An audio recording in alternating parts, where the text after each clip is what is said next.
precious name of our Lord Jesus Christ, I am Pastor Joshua Tokumbo Bandele, and I pray for the grace of God to increase, multiplied over your life in the name of Jesus.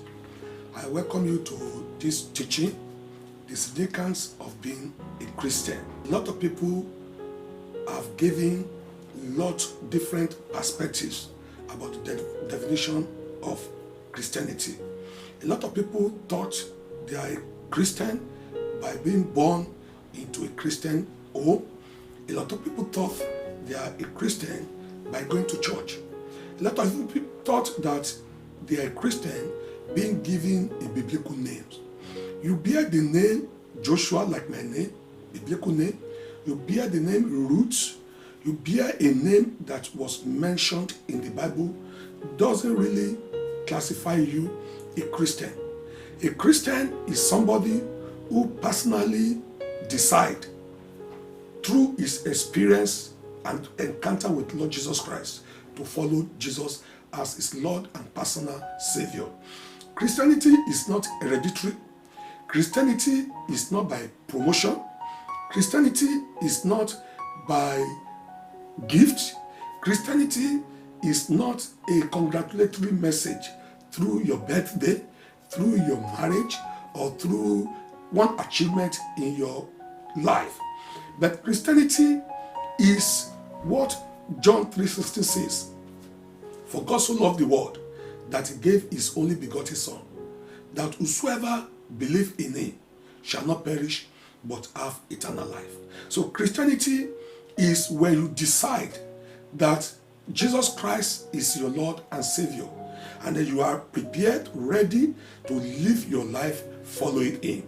And I pray, may this understanding come through in your life in the name of Jesus. Beloved, we've seen through the scripture that Christian is truly blessed. The word Christian is a truly blessed word. Christian means a person reborn. That is, somebody who has been transformed. Christian means belonging to the Lord. Christian means living by faith. That's why the Bible said that Enoch walked with God. Christian means consecrated to God. Christian means guided by the power of God. But with blessing comes responsibility as a Christian. There are obligations that comes with our position as a Christian. There are duties that comes when you say you are a Christian. Indeed, truly, the Christian has been to serve God, to follow him, and to live their life based on his word. No wonder we've been saved to serve. Hebrews chapter 9 verse 14. Hebrews chapter 12 verse 28. Let me read Hebrews 12:28 that says, therefore, since we've received a kingdom which cannot be shaken, let us have grace by which we may serve God acceptably with reverence and godly fear. So when we talk about Christianity, it's a reasonable expectation that we need to fulfill. Each person as a Christian, then you have ministry to serve. We are expected to fulfill it. Thus, the concept of servitude comes, not masterhood.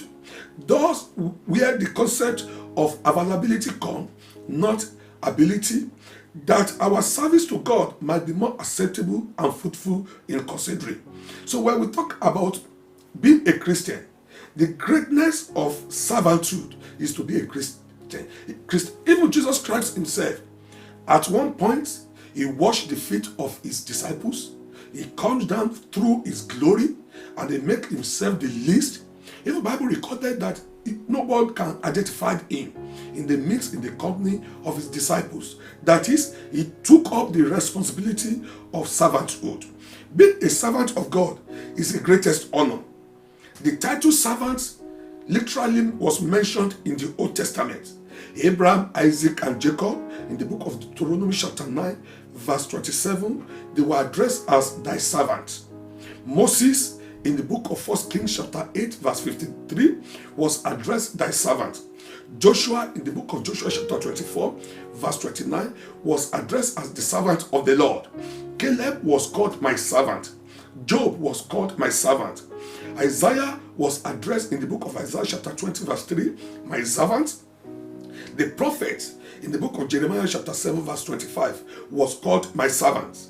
New Testament writers refers to themselves as servants. No wonder James called himself servant in the book of James chapter 1, verse 1. Apostle Paul called himself servant in the book of Romans chapter 1, verse 1.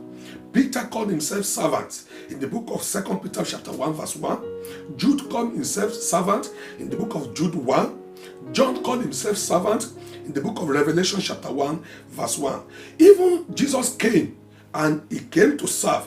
He was foretold to come as the sovereign servant in the book of Isaiah chapter 52. He did not come to be served, but he came to the world to serve us. He brought salvation to us. He worked the work of salvation for us. He was killed, he was maimed, he was murdered, he was crucified, he was flogged, he was shamed, he was crowned with the crown of thorns. That is for me and you, for us to be redeemed and be saved. And also, the significance of being a Christian is also the concept of servanthood. That is, in Christianity, as a Christian, there's no position that is greater than you being humble and identify your purpose for God. That's the reason why it involves absolute obedience. So if you call yourself a Christian and then your position in the church override humility, you are not a Christian. You call yourself a Christian, right? Maybe you are a pastor, you are an evangelist, you are a bishop, you are a deacon and elder, and then the spirit of humility is not manifesting in you. That title is nothing. And then because it is our commitment, our dedication to the word of God, of which we shall receive the reward. So it involves absolute obedience. Number two, it involves absolute humility. Now you might be surprised. Why obedience? Why humility? Obedience is listening to instruction. Obedience is acting, following the instruction. So you cannot be a Christian without you not being obedient to the word of God. So the word obedience is not humility. Obedience is the instruction, biblical instruction, the tenets you have been given, and then you go along with it. But humility is genuinely and truthfully, you make yourself available in that responsibility. Somebody can pretend to be humble, whereas is arrogant. Somebody can pretend to be humble. I remember many years ago, we used a word artificial humility, because we discovered that a lot of people, they are not truthfully humble. But because of one thing, help, favor, they can pretend to be humble. But humility of God is a character. Humility of God is not the kind of things that you lose when you get elevated in career. Humility is not what you misplace when God blesses you. Humility is not what you lose when you grow materially. Humility is not what you lose when you multiply in your career. That reason why the great servants of God, men of God, higher they go, more humble they become. Higher they go, more accessible they become. There are many people today in the ministry. The higher they go, the more they fence themselves. The more they go with bodyguard, the more people cannot access them anymore. The more people will start to struggle to book for 1 year to see them. But as a servant, as a Christian, there's no hierarchy about the people that must see you. There's no class about the people that must see you. If a leper can have access to Jesus Christ, if an armed robber can have access to Jesus Christ, that criminal at the cross, if that man with the legion of demons with him can access Jesus Christ, if the woman with the issue of blood can access Jesus Christ, if Bartimaeus the blind man can access Jesus Christ, Jesus is not for the rich class alone. Jesus for everybody. So as a Christian, you are a qualified Christian when you are humble and people can access you. Number 3 is loyalty. You must be a loyal person. Loyalty must manifest in your life. Galatians chapter 1 verse 10 says, "For do I now persuade men or God, or do I seek to please men? For if I still please men, I would not be a bond servant of Christ." Beloved, one of the attributes that makes us a servant Christian is loyalty. Are you a loyal Christian? Are you a dedicated Christian? Do not consider our profit and preference important, but that one which God freely gave to us. It is amazing how anyone can claim to be a servant of Lord Jesus Christ by title, by the position in the church, and so on and so forth. But their mind is far from Christ. So if you are a Christian, Judas was not loyal. He followed Jesus Christ for 3.5 years. But Peter was loyal. Although he was losing out, but he remembered where he started with Christ. And Peter went back for reconciliation because of loyalty. But Judas went away because of what? 30 shekel. So in what aspect of life you are betraying your loyalty with God? In what aspect of life you are betraying your loyalty with Jesus Christ? Beloved, your loyalty is needed. And also, let me quickly mention hindrances that you can encounter as a Christian. You are a Christian, it's not going to be free for all. It's not going to be bed of rosy. Even Christianity, nowadays, statistics proved that Christians are the most persecuted people in the world today. Even in America, even in United Kingdom, Christianity are the most persecuted faith in all over the nations of the world today. And this is how I arrived. Even in a civilized world, in the Western world, don't forget, Christianity sprang up here 1,000 years ago, 500 years ago. But today, hardly can people walk freely in the streets and be preaching Jesus Christ. Hardly can people preach about what the majority and the press media houses want. No wonders today, the teachings of immorality is elevated. The teachings of animal sleeping with human being is elevated. Men and men, women and men. And then there are rules and laws that debar Christians of speaking the truth word of God. It's a persecution. It's a persecution because we are in a society, in an environment that we can not freely preach the true gospel. But Jesus is waiting, is looking unto you as a Christian, whereby you stand to preach the true gospel of Lord Jesus Christ. And then when we talk about hindrances, let me quickly mention service to the wrong master. Service to the wrong masters. There are a lot of people who have make mammon their master. There are a lot of people who have make women their masters. There are a lot of people, sexual passion is their masters. There are a lot of people, drunkenness is their master. There are a lot of people, pride is their master. There are a lot of people, worldly things is their master. But that thing will not lead us to anywhere. Jesus warned that we cannot serve both God and mammon in the book of Matthew chapter 6 verse 24. Number 2, hindrance of being a servanthood Christian is that placing limitation on our services. A lot of people, we've relegated ourselves. A lot of people thought, that's one of the things I've learned in the ministry. A lot of people thought that if you've not performed certain significant miracles, you are not being used by God. But whereas, through your prayer life, God is using you. Through your dedication, God is using you. Elevation of the ministry is not determined by that miracles that we look forward to.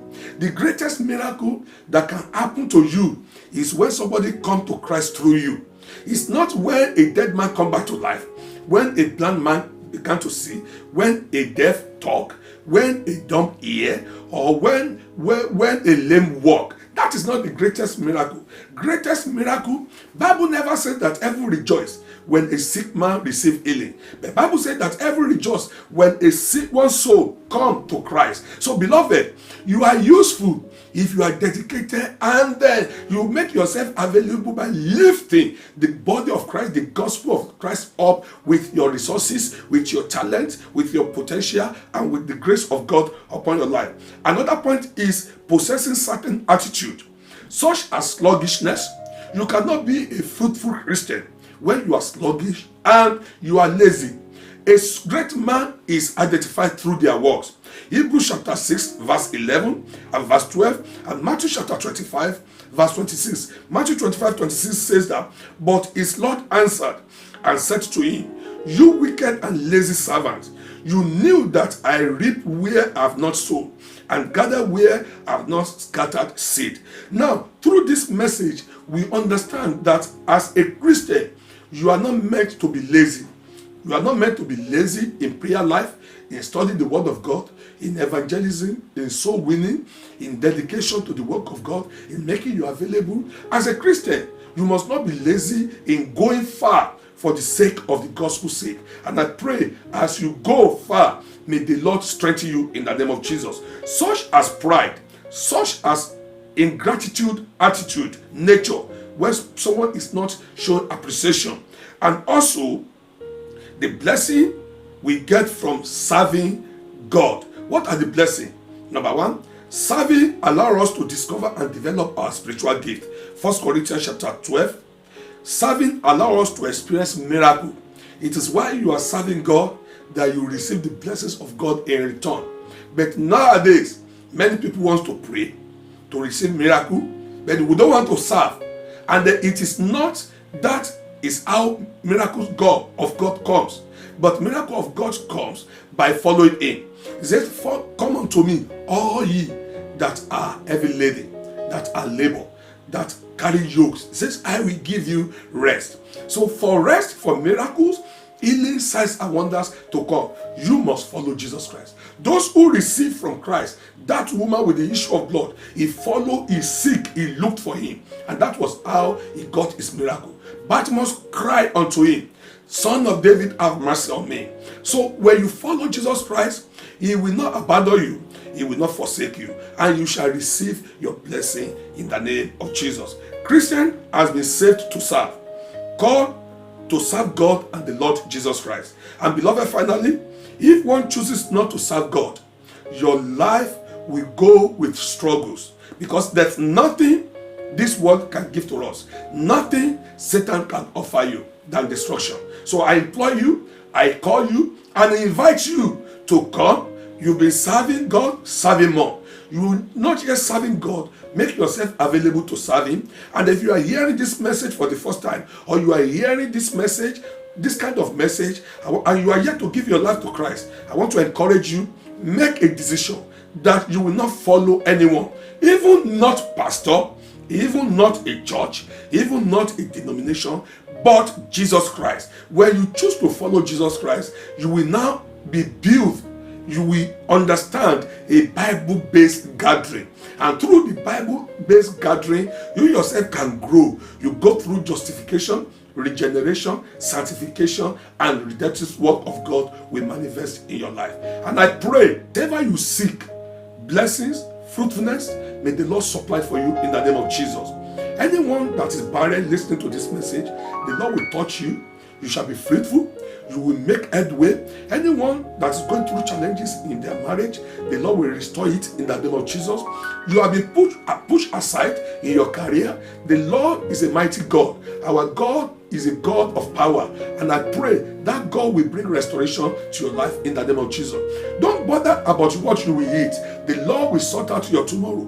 The Lord will make a way for you where there is no way. The Lord shall supply your needs. And every challenge is on your way, that challenge shall be cleared out in the name of Jesus. The Lord will restore you, and your promised land, you shall possess it in the mighty name of Jesus. God bless you, and you have a wonderful